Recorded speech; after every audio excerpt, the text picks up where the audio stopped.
এসেছি আবার তোমাদের কাছে একটা কথা নিয়ে, একটা কথা জানতে চাই। আচ্ছা বন্ধুরা, বলো তো, নিজে পছন্দ করা ছেলেকে বিয়ে করলে বেশি ভালো থাকা যায়, নাকি বাড়ির পছন্দ করা ছেলেকে বিয়ে করলে বেশি ভালো থাকা যায়? আমি বলছি, একটা কথাই আছে না, বিয়ের লাড্ডু যে খেয়েছে ও পস্তায়, আবার যে খায়নি সেও পস্তায়। এখন কথা হচ্ছে, নিজের পছন্দ করা ছেলেকে বিয়ে করলে বেশি ভালো থাকবে, নাকি বাড়ির পছন্দ করা ছেলেকে বিয়ে করলে বেশি ভালো থাকবে? তুমি যদি ধরো তুমি নিজে পছন্দ করে বিয়ে করলে, তুমি বিয়ে করলে শ্বশুরবাড়ি গেলে, শ্বশুরবাড়িতে দেখলে ছেলেটা তো একদম সুবিধের নয়, নেশাখোর, মাতাল, মদখোর, আপনাকে মারধর করছে, কথা শোনাচ্ছে, আপনি তো একদম ভালো নেই শ্বশুরবাড়িতে।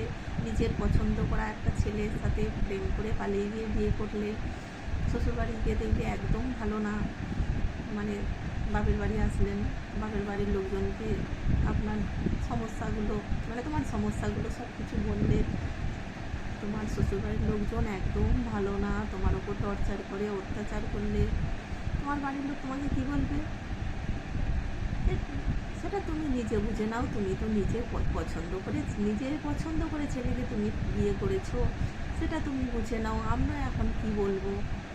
আর যদি বাড়ির পছন্দ করা ছেলের সাথে তোমার বিয়ে হয়, তুমি বিয়ে করে শ্বশুরবাড়িতে গেলে, শ্বশুরবাড়ির লোকজন ভালো না, সেখানে তোমাকে টর্চার করে, স্বামী ভালো না, শ্বশুরবাড়ির লোকজন টর্চার করে, সেখানেও তুমি অশান্তিতে আছো।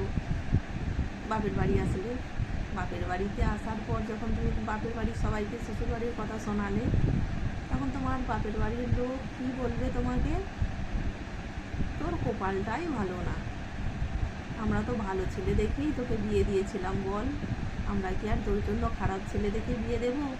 আমরা তো ভালো ছেলে দেখেই তোকে বিয়ে দিয়েছি, সব তোর কপালের দোষ, তোর কপালটাই ভালো না। তো বন্ধুরা, নিজে দেখে প্রেম করে বিয়ে করলেও সমস্যা, আবার বাড়ির দেখার ছেলের সাথেও বিয়ে দিলে সেও এক সমস্যা। তো কী করবেন? তো বন্ধুরা, ভেবে দেখো, বিয়ে করা কি ঠিক? আমার তো মনে হয় না। সবাই ভেবে দেখো, বিয়ে করবে না বিয়ে করবে না। টাটা।